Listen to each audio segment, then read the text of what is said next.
What's up, everybody? Episode number 4 of Virginia Tech podcast here on the Voice of College Football.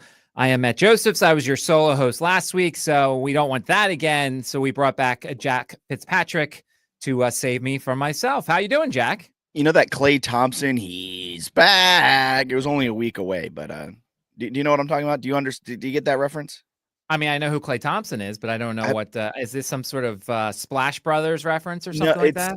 It's after he missed the 2 years with like the torn ACL and the torn Achilles, his first game back, the PA announcer when they were announcing him just had this really deep "he's back" and then introduced Klay.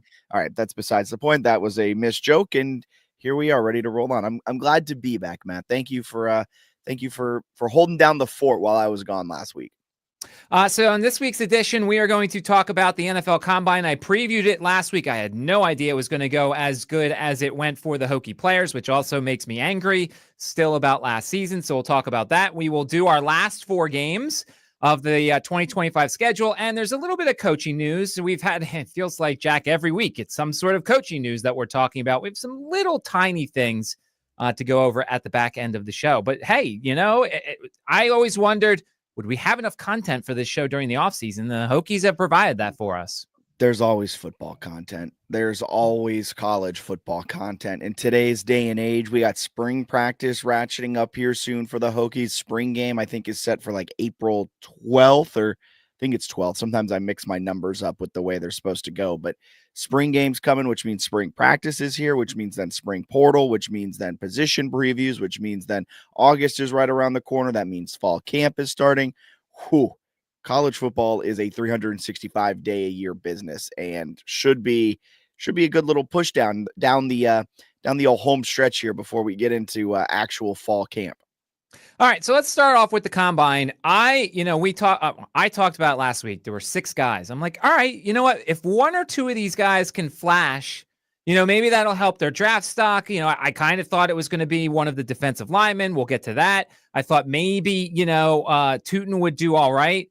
But Jack, when you look at the numbers, and the Hokie website did such a good job of kind of listing where everybody did, I mean, Virginia Tech's players really showed up in one way or another during those days in Indianapolis. Tootin did a fantastic job, especially with kind of impressing a lot of people. A lot of the fantasy football podcasts I listened to, things of that sort, were kind of blown away by the performance Tootin put on himself. Topped out at 23 miles an hour, according to the combine tracking data, had a 4.32 40, a really good 40.5-inch vertical. Very good stuff out of Tootin. Peoples did very well as too. I think APR maybe underwhelmed just a little bit, the reigning Dudley Award winner. But you can't win them all, and he's probably still going to impress at the pro day that's coming up in a couple of weeks. Yeah, it's impressive because, going off of last season, it's not like all these guys had great seasons individually. We know APR was tremendous, and ironically, he was the one who did, quote unquote, the worst of the group. But let's start out with the running back here, because there were 3 categories that he was either 1 or 2, and that included a lot of solid running backs that were, the more talked about guys. But man, Basil Tootin was just absolutely a beast at the Combine. He ranked in terms of score. So if you can go to NFL.com/combine/IQ, and it has all of his scores out there. And then they put it into some generator algorithm thing that spits out scores based off of his combine, vertical leap, 40-yard dash, things of that sort. He graded out with an 82 athleticism score, which is very good. It's not the Ashton Genty or Marion Hampton level, but it's still very good. He drafted out with a draft score of 79, which is still good. The kind of the tier right below Ashton Genty and Hampton and maybe Travion Henderson. But I think he improved his draft stock a whole lot.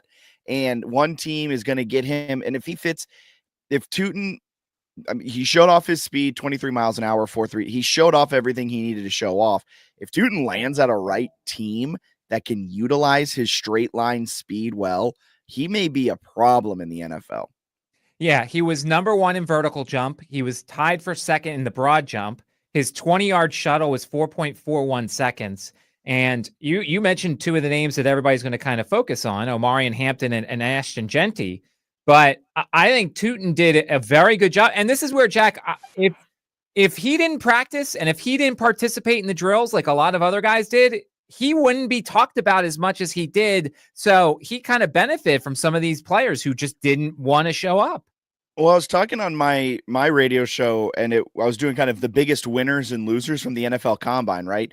The biggest winners were all the running backs who participated in drills. The biggest loser was Ashton Genty for not participating in the drills because it brought the pack closer to him. And Tootin now, I'm not saying Tootin is Genty. I'm not saying Tootin is one of those elite level running backs, but he looks a whole heck of a lot closer to Omarion Hampton than he did 2 weeks ago. He looks like a bona fide starter level NFL running back that you could take in the 3rd or 4th round, something that he probably was flirting with those rounds, but now he cemented himself a little bit higher up and closed the gap between the haves and the have-nots. Now it's looking like a lot of haves in this running back class this year, and Tootin is one of the good ones that helped really solidify his case, showing off that athleticism, showing off the straight line speed. I cannot stress that enough, showing off the straight line speed in Indianapolis.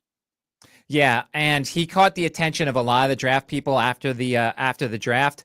We were looking for a bunch of clips, and there were a lot talking about him. But here's what Cody Kessler of the NFL Network had to say about the Hokies running back.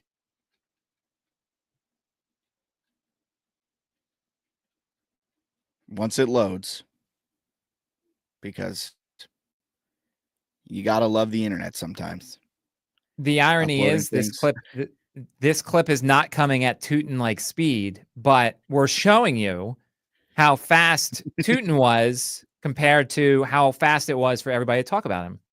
Here we go. Now that's the Tootin speed we're looking for. Running back Bashal Tootin from Virginia Tech. Talk about 5'9", 205 pounds. He is the definition of taking advantage of your opportunity. He made the most of his opportunity out there. He jumped 10 feet, 10 inches in the broad jump, which was second amongst running backs. He then went out and had a 40-inch vertical, which was first, and he ran a 4.32 40-yard dash. But most importantly, he ran a 1.49 10-yard split. And why is that most important? Because not only does he have breakaway speed, he also has that burst of speed. And that's what coaches want to see, right? How well can you be patient? Can you read and react with the offensive lineman? And then can you put your foot in the ground and get north and south? He also did a great job with on-the-field drills. But he's not just a combine hero, right? He's not a type of guy that's going to go out there, perform well in the combine, and the stats don't back it up. He spent 2 years at Virginia Tech. He had over 2,000 yards, 25 touchdowns on the ground, had breakaway speed. But why is this so important for Tootin and his ability? Yeah, we got some stats up there, too.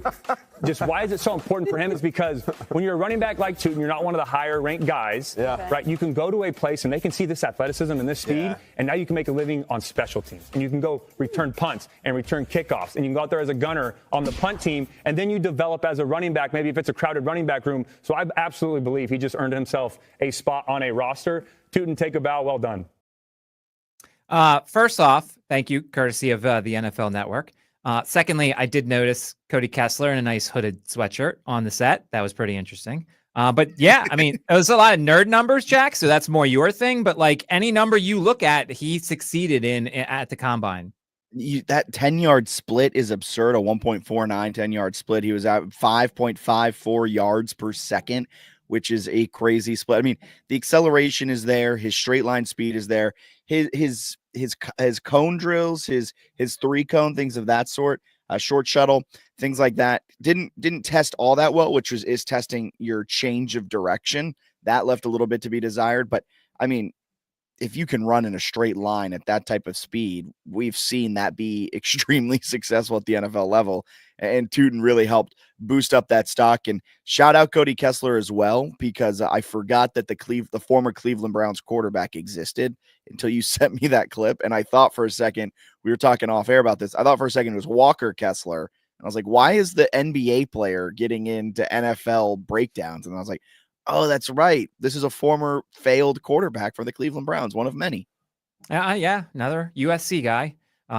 Didn't live up to his potential at the pro level. But yeah, it'll be interesting to see how the mock drafts go with regards to him. Here's another guy who shocked because I mean, he was on my radar because we talked about him being there. But Jalen Lane was top 5 among wide receivers in 40-yard dash, vertical jump, broad jump, 20-yard shuttle, and 3 cone drill. He was a slot guy at Virginia Tech, and he showed up really on that. For him, I don't know, Jack, how high that means he's going to go. I don't think he's going to move up, days or anything like that. I don't think he's going to be day 3 to day 2. But Jalen Lane had a really good couple of days. Jalen Lane impressed a whole lot of people. A really good 40-yard dash, which you like to see out of a wide receiver. But more importantly, his athleticism score was elite. He just checked in with an athleticism score of 90, which just puts him into that elite category. A couple other things that maybe are a little bit less than compared to the high-end guys, the Travis Hunters, the T-Max out of Arizona. But he did really help his overall draft stock going into all of this. And Jalen Lane leaves as one of the better performing wide receivers among those who participated. A good vertical, good broad jump, good 3-cone, a really good 3-cone, which you like to see, which means he can excel at any spot on the field. He's not just going to be a one-trick pony, which we saw at Virginia Tech, but Jalen Lane is another one. I think Tootin probably boosted his stock a little bit more than what Jalen Lane did, but Jalen Lane really helped solidify himself as one of those mid-tier, mid-round wide receivers that you could take a flyer on and will likely be a solid contributor in a few years at the NFL level.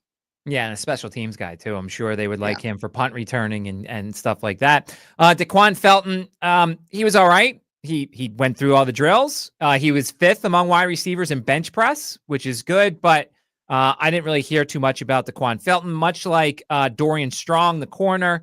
He was 4th in bench press, but the other stuff didn't really register. But then there was Aeneas Peebles, who he got a lot of love too, especially for his 40-yard dash, which was 4th amongst defensive linemen, because at his size, he was moving in that dash.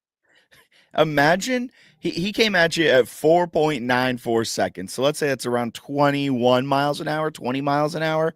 Imagine a 6'1", 290-pound human coming at you as just slightly slower than a car driving in the school zone of your local Route 1 or whatever. Like, Peebles is a massive man who can move at such a high rate.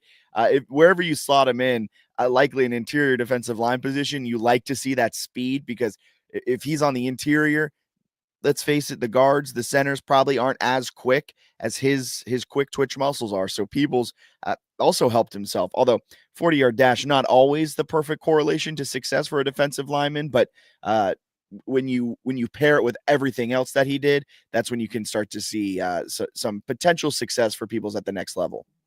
Yeah. And I would have thought APR would have been the better of the two of them. And he really only registered in the top 5. He was tied for 5th in the broad jump.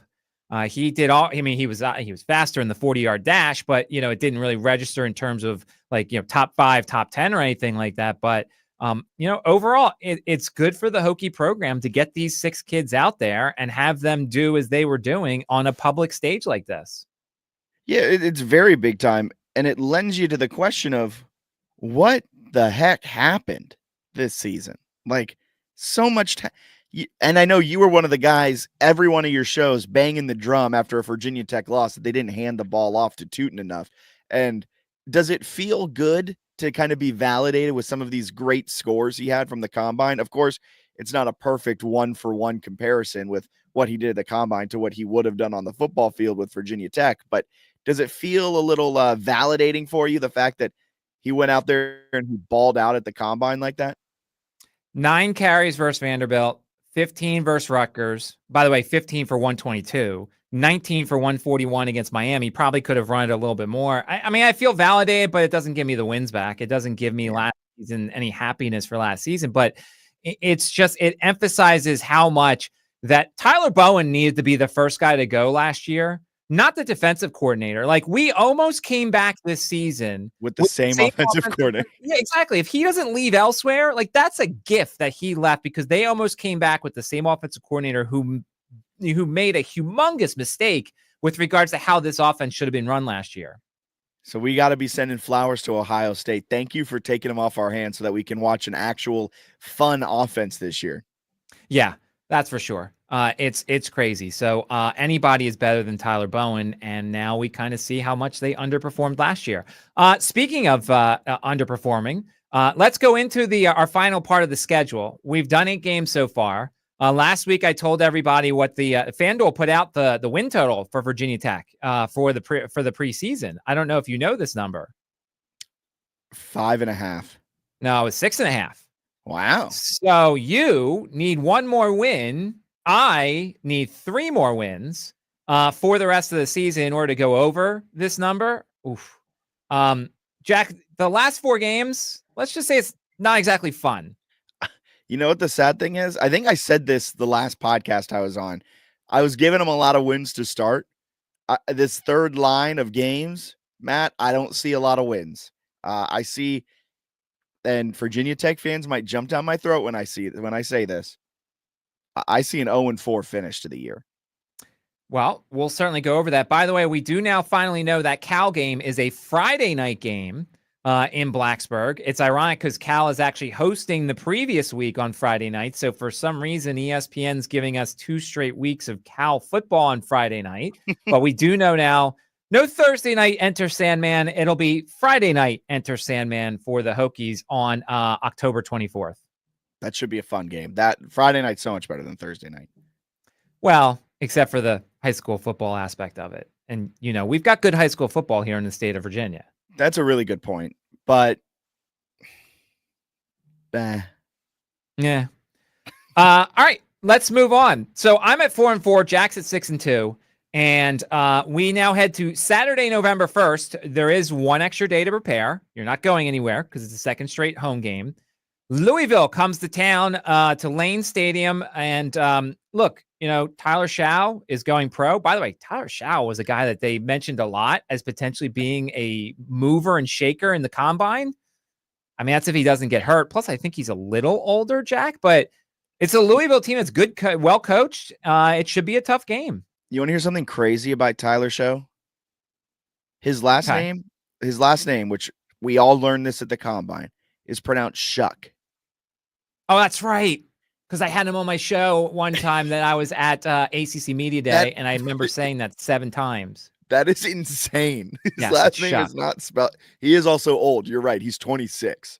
But I was saying show all shows leading up to the combine, post combine. I mean, one of the biggest winners of the NFL combine was Tyler Shaw. And my producer went Shuck. And I was like, my bad. I clearly didn't do my pronunciation research on that one, but that's fitting. Louisville, back to Louisville. Do you have that? So I missed what you're saying because I was thinking about Tyler Shaw. A win or a loss for you? Well, I think Louisville's going to be an interesting roster to watch. I mean, they've got Miller Moss. Miller Moss is an intriguing guy. He was really good at USC. And then he decided to come east, and I think he's going to be solid for that program. I actually do think I like the Hokies here. Once again, I'm going to lean to the home game. At 4-4, we still have a motivated group that's going to be there. I do think this is going to be a win for the Hokies. I've seen a lot of people kind of low on Louisville this season. I'm not entirely sure why. I like Miller Moss. I like what they did in the transfer portal. I like the roster they have coming back. I think Louisville wins this game. I think they get a tough road win inside of Lane Stadium in November. Always something that's tough to do. But I like Louisville to win that game. So I'm looking here just to see, because we always need to look at these schedules. This Virginia Tech road trip is sandwiched between home games against BC and Cal. So there's no look ahead. There's no anything like that. So schedule-wise, I could see what you're saying. I'm gonna give the Hokies the benefit of the doubt here, and give them the win. And so I am at 5-4. You are at 6-3.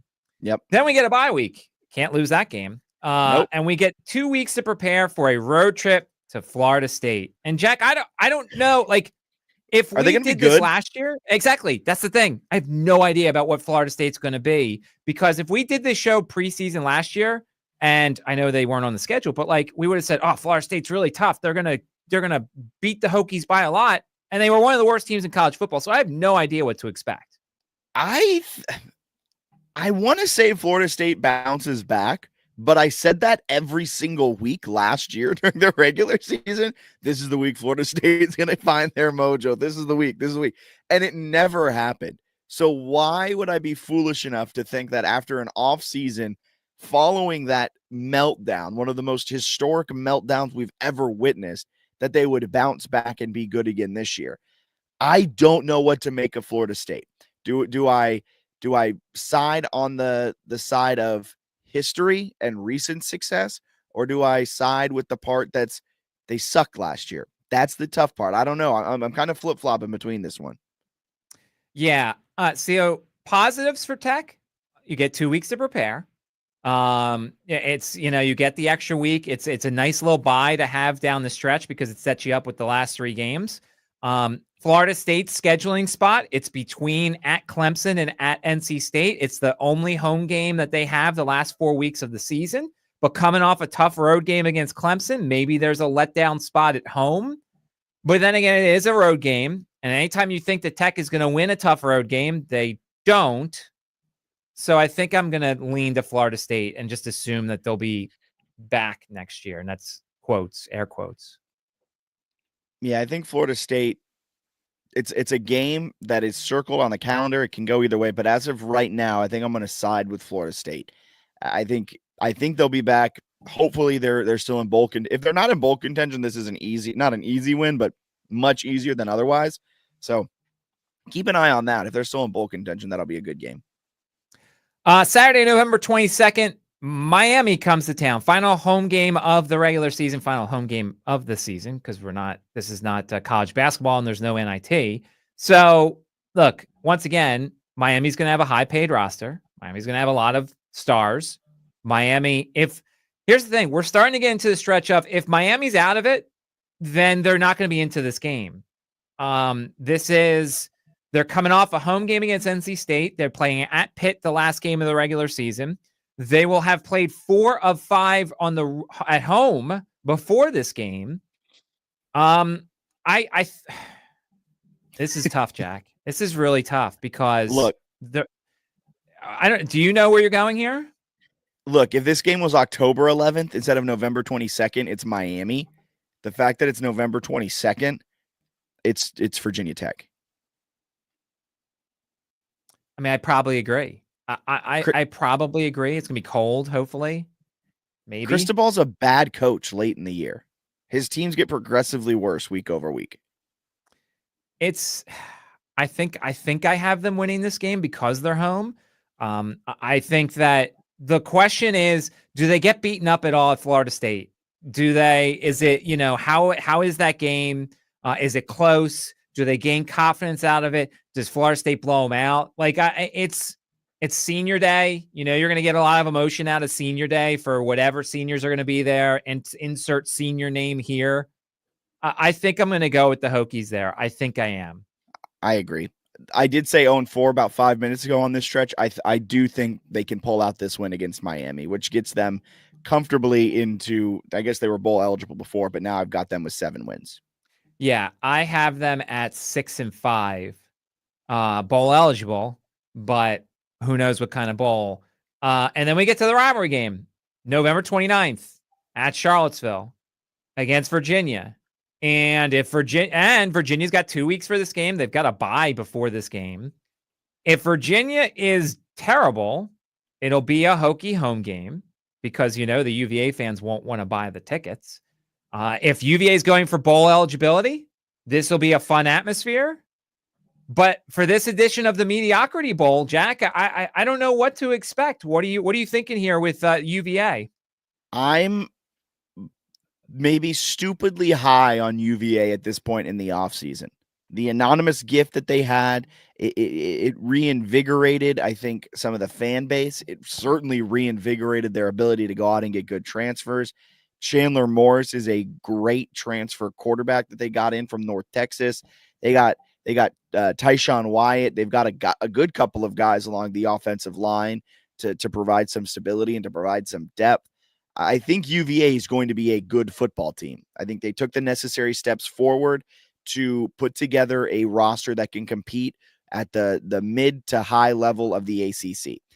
Is Tony Elliott the coach? That's something we've got to figure out. But as Matt shakes his head, no. That's something we do have to figure out.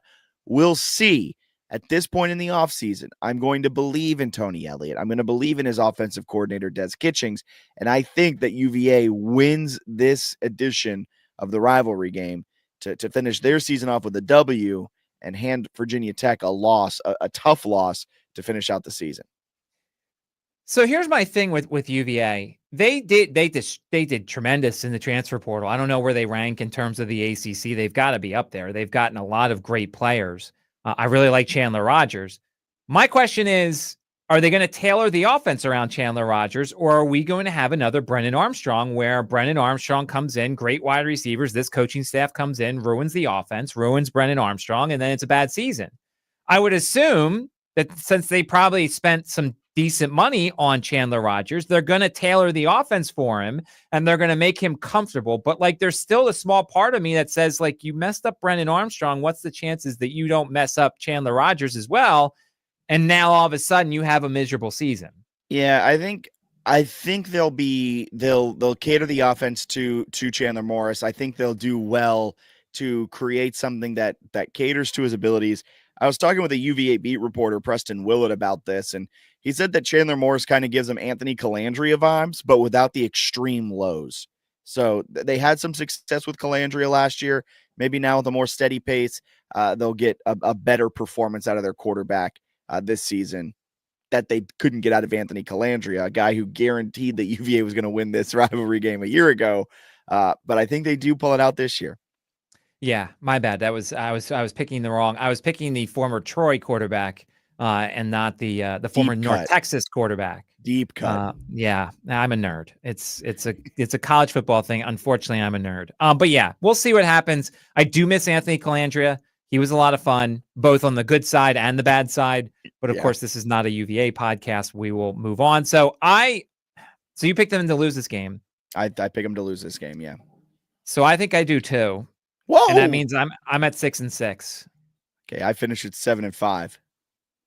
And this game probably will help push UVA to bowl eligibility. So we're going to get another stirring rendition. And for those who don't listen to my show here, I talked about the week of this game last year, how this rivalry is just irrelevant. Like, it's basically how can we back into a mediocre bowl by winning this game? That's what it's been. Yeah. I think it was at least 10 years. I think maybe less than 10 years, around that 10-year mark, that this rivalry featured somebody who was dominant. Every year it's like 6-6 versus, or 7-5 and 7-4 versus 6-5. Like it's never been like 9-3 versus, or 9-2 versus 10-1, whatever. Yeah. It's just, this is like, who's going to get the mediocre Virginia recruits by beating the other one for this season? I think the best version of this game was it probably 2019, I want to say, when Bronco Mendenhall was the coach.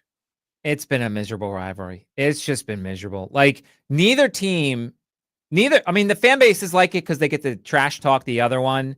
But like, nobody's excited by this game. Like, nobody woke up that week last year and said, yes, we're going to the Tech UVA game. Nobody did. They're like, oh God, this season's not over.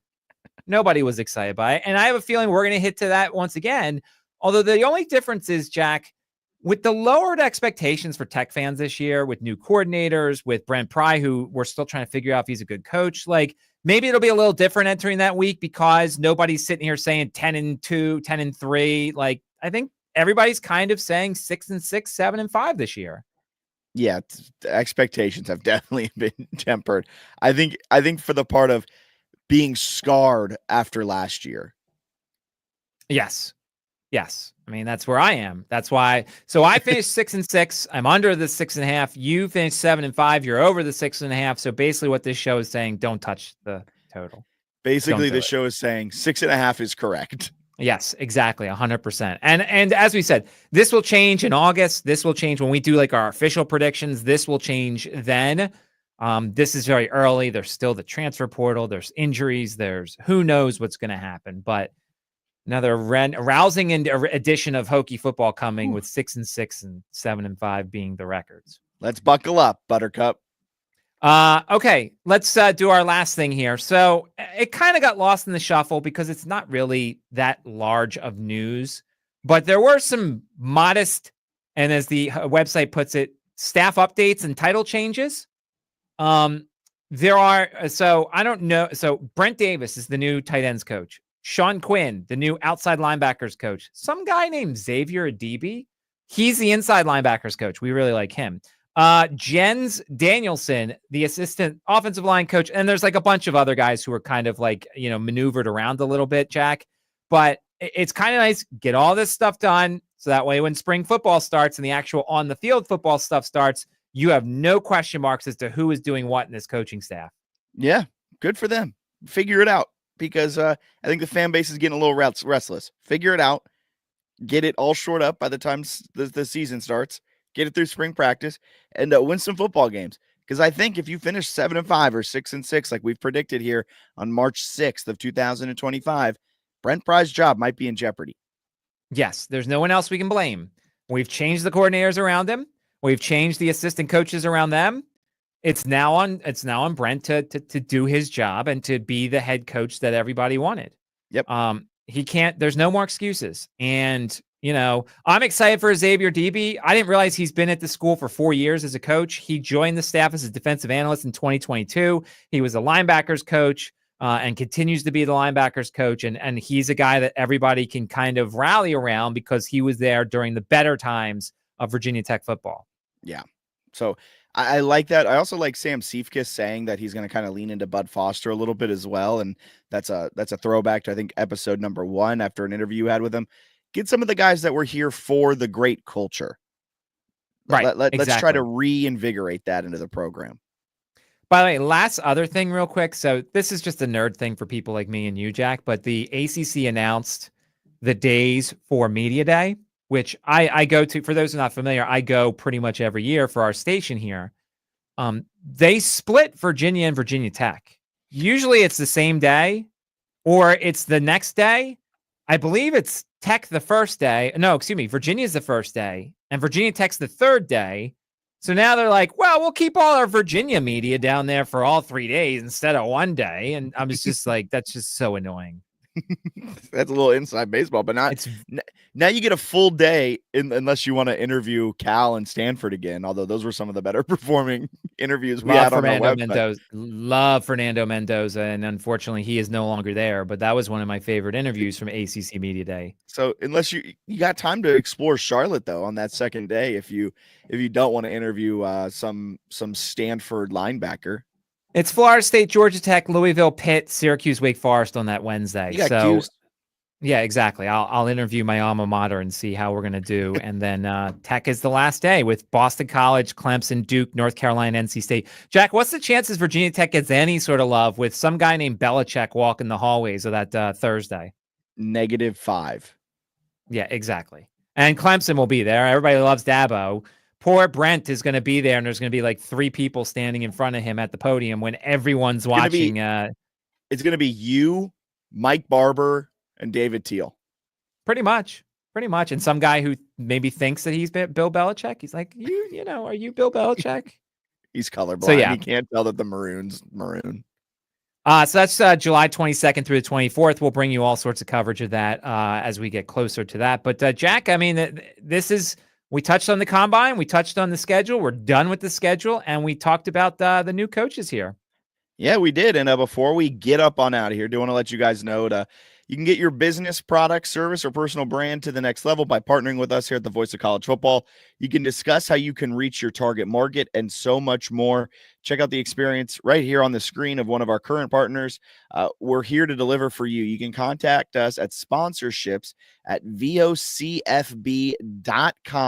today to get in contact with us and talk about ways we can partner together. Yes. The sponsors always help in life. We can get everything you can get sponsored. It makes things just so much better. Heck yeah. All right. So I think, Jack, next week we're going to start doing some position previews. They'll start getting closer to being on the field for spring practice. So we'll start looking at the guys in the position rooms and maybe where we might want to add a player or two here and there. And who knows? Maybe there's more coaching news next week. Who knows? I mean, they just keep giving us coaching news. We have to change like the water boys and equipment managers, and that'll be next. Well, as you've seen on the, oh yeah, that too. As you see on the bottom, there's our Twitter handles. If you ever have a suggestion of things that you want us to do, we can certainly do that at Fitz All the Way for Jack, at Mid-Major Matt for me. So for Jack, I am Matt. That'll wrap things up for this episode here on the Voice of College Football Network.